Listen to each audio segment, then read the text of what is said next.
You ask Tiger to solve. This deals with linear equations with one unknown. The final result is v equals 8. Let's solve it step by step. Simplify the expression. Simplify the arithmetic. Swap sides. Group all constants on the right side of the equation.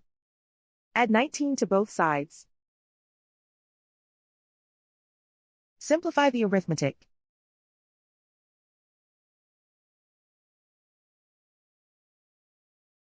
Isolate the v. Divide both sides by -9. Cancel out the negatives.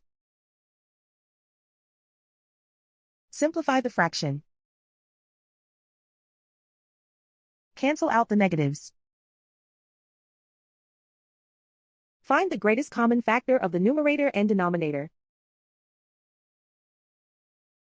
Factor out and cancel the greatest common factor. And so the final result is v equals 8.